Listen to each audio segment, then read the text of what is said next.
Chers amis, bienvenue sur la chaîne YouTube Sur les pas du Padre Pio.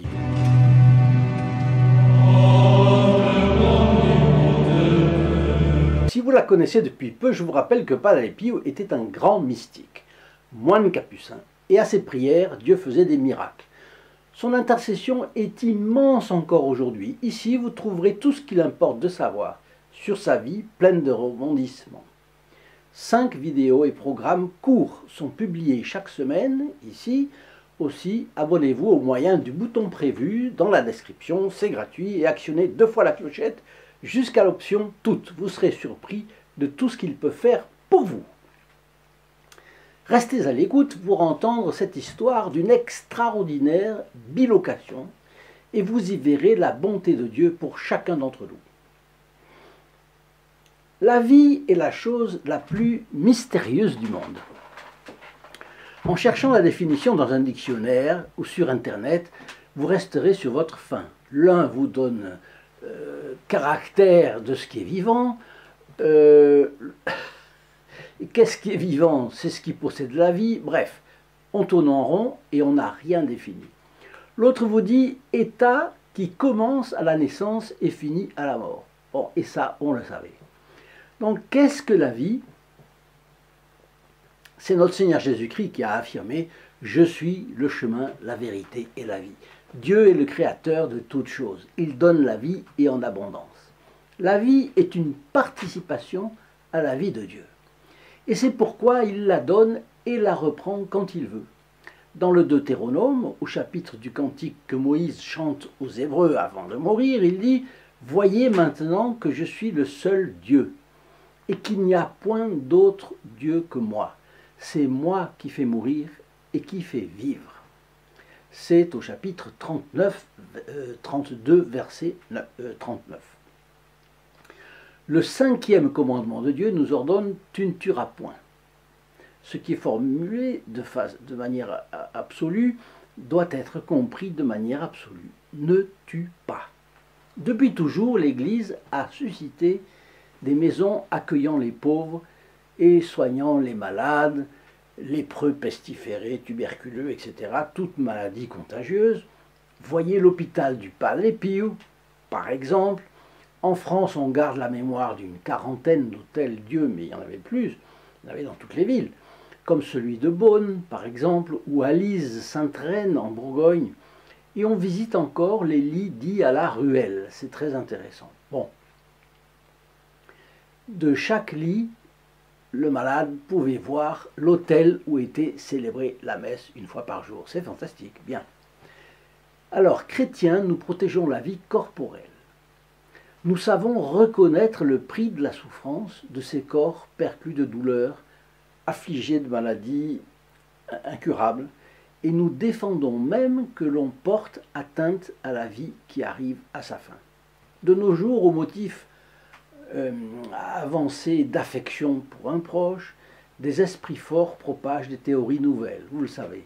Faire examiner tout malade grave par des médecins, et si la guérison est impossible, administrer un narcotique assez fort pour apaiser la douleur, et un poison assez fort pour endormir le malade pour toujours. Bon. On expose plein de détails émouvants pour cela, qui débouche sur l'idée que ce serait de la charité chrétienne pour de pauvres malades perdus et sans espoir qui échapperaient ainsi à la souffrance. Ils sont condamnés à une vie de déchéance, dit-on, leur vie n'a plus de valeur, pourquoi les laisser souffrir? Voilà la mort provoquée et légale, sous couvert d'amour du prochain, puisque l'on chercherait à supprimer la douleur. Voyons ce que cela signifie sur les plans humains et surnaturels. D'abord, je m'interromps à peine une seconde pour vous dire que je vous offre de recevoir gratuitement et franco de port la photographie du Padre Pio que nous diffusons pour amener dans les foyers sa présence consolatrice. Il vous suffira de téléphoner au 08 05 36 08 47, appel gratuit depuis la France métropolitaine, appel local depuis les Dom-Tom et puis depuis le Canada, composez le 1 844 398 88 67. Sur le plan humain, cela repose sur des données fragmentaires de la science, parce que on ne peut faire dépendre la mort d'un simple avis médical, même donné par plusieurs médecins. Le jugement des médecins n'a en effet aucun caractère infaillible. Combien et combien de personnes étaient condamnées par les médecins et courent encore le monde? Que voit-on s'approcher? Bien des héritiers impatients de recueillir l'héritage d'un parent qui s'entête à ne pas mourir. Mais la vie a subi une telle hécatombe à son début qu'au bout de 30, 40, 50 ans, le renouvellement des générations ne s'est pas opéré et que la population productive, aujourd'hui, ne compense plus les dépenses de retraite et de santé de la population improductive. Donc un fardeau économique qui n'est plus supportable pour des économistes agnostiques ou athées. Oh, les malheureux ne reprennent plus leur force. Autant leur faire achever plus vite leur vie pour les empêcher de souffrir. On va leur offrir une mort douce. Le pire est que beaucoup s'apprêtent à l'accepter pour eux-mêmes. Aujourd'hui, tant de personnes sont prêtes à tout plutôt que de souffrir. Quel mensonge de Satan! Satan ne donne jamais ce qu'il promet, parce que aussitôt passé de l'autre côté va commencer une souffrance autrement plus cruelle et probablement éternelle. Bon. Si l'on passe du plan humain au plan religieux, les perspectives surnaturelles données par le Sauveur des hommes nous apparaissent clairement. Je fais un petit détour, mais rassurez-vous, je ne m'éloigne pas de mon sujet.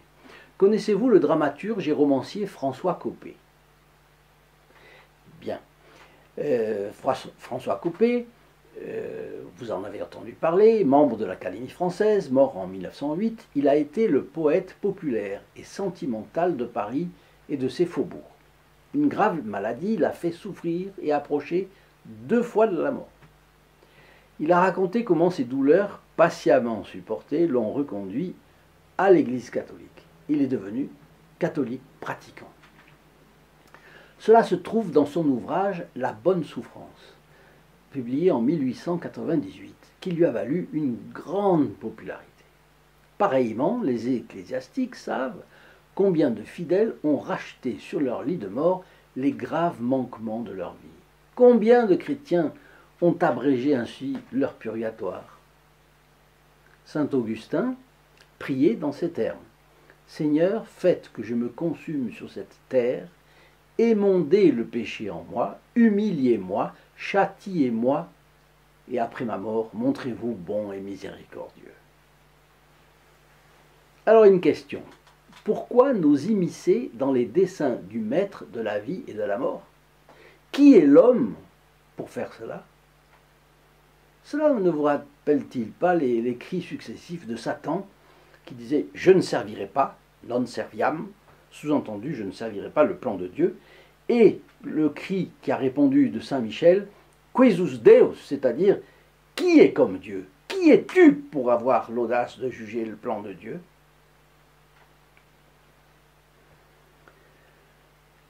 Savons-nous si ces malades n'ont pas besoin, pour le salut de leur âme, de la purification des souffrances du dernier moment? Personne ne peut dire en sûreté de conscience qu'il n'a pas à se repentir de fautes passées. Les péchés ont été confessés et ont été remis, mais qui oublie que la satisfaction, comme on dit, est insuffisante et que nous avons besoin en quelque sorte de la purification par la souffrance?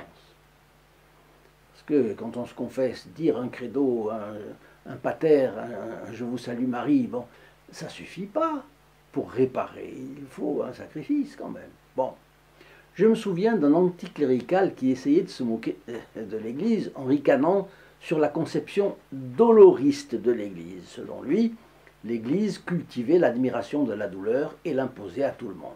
Mais ce n'est pas vrai, pour les raisons que je vous ai énoncées tout à l'heure. Personne plus que les catholiques, les prêtres et les religieuses n'a fait en faveur des malades, y compris sur les champs de bataille, y compris dans les lointains pays de mission. Mais il faudra toujours réparer, que ce soit ici-bas ou de l'autre côté. Celui qui, par une fausse pitié, supprimerait la vie d'un moribond lui rendrait le plus mauvais service. On ne peut prétendre que la morale catholique soit cruelle sous le prétexte qu'elle serait impitoyable à la souffrance humaine. D'abord, la contribution des médecins catholiques à la diminution de la douleur a été énorme dans l'histoire. Et on dispose aujourd'hui de moyens qui permettent de la diminuer encore plus. Les unités de soins palliatifs y travaillent aussi jour et nuit, contre la souffrance physique et contre la souffrance psychologique. C'est lorsqu'on n'a pas suffisamment recours aux soins palliatifs que l'on peut dire qu'on est cruel avec les malades et les agonisants. Bref, Dieu Tout-Puissant est le créateur de la vie et seul lui a le droit de nous l'enlever.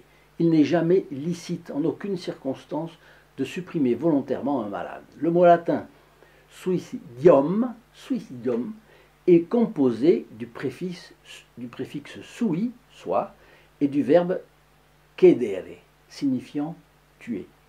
Il désigne l'acte délibéré de mettre fin à sa propre vie. Alors je vais vous raconter maintenant un cas de bilocation du Padre Pio en rapport direct avec ce sujet. Si cela vous passionne aussi, partagez ces vidéos sur les réseaux sociaux.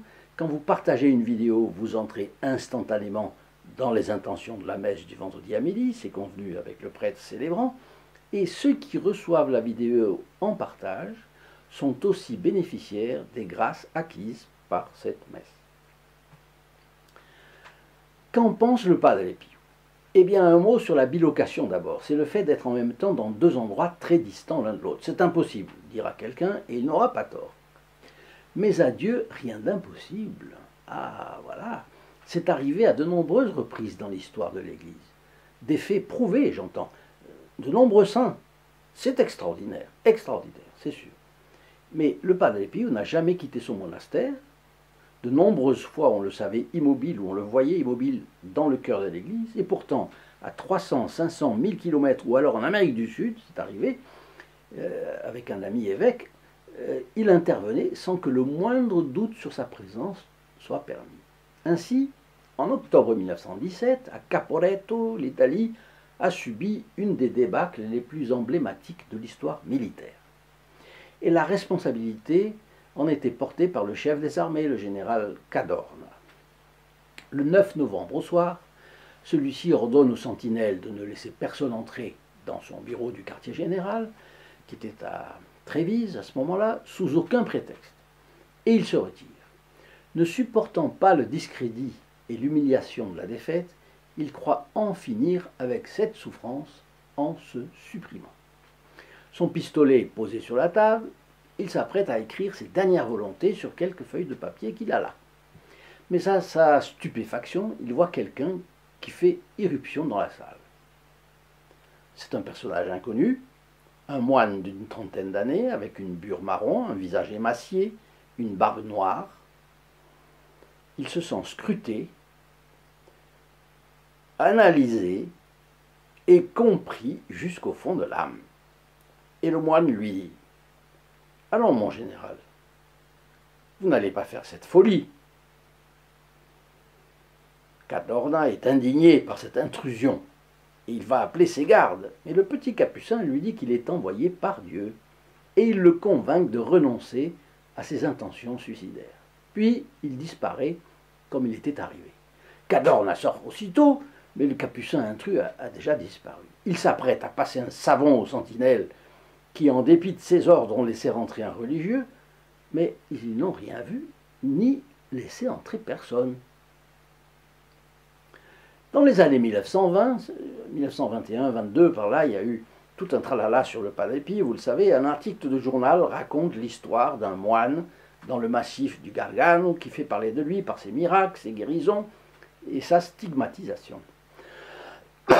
Pardon. L'article est accompagné d'une photo du Padre Pio, et Cadorna lit tout ça. Il reconnaît le petit frère qui lui a sauvé la vie, et il décide de se rendre incognito à San Giovanni Rotondo. Il y va. Au couvent, il demande à voir le padre, et on lui indique qu'il va passer dans le couloir, qui mène là à la sacristie. Au moment où notre bon capucin passe devant lui, il lui lance: « Hein, mon général, nous l'avons échappé belle ce jour-là. » Et Cadorna, et bien sûr, reconnaît à la fois le visage et la voix du bon Padre Pio. Que pensez-vous de tout cela? Et que dirait le Padre Pio aujourd'hui, lui qui a pris les moyens extraordinaires de la bilocation pour éviter seulement une folie comme ça? Et si le Padre Pio a fait cela pour quelqu'un qui attend à sa propre vie, que ne ferait-il pas pour ceux qui préméditent de le faire avec la vie des autres? Chers amis du Padre Pio, je vous souhaite une excellente journée. Au revoir. In nome del Padre, del Figliolo e dello Spirito Santo, e così sia. Sia lodato Gesù e Maria, oggi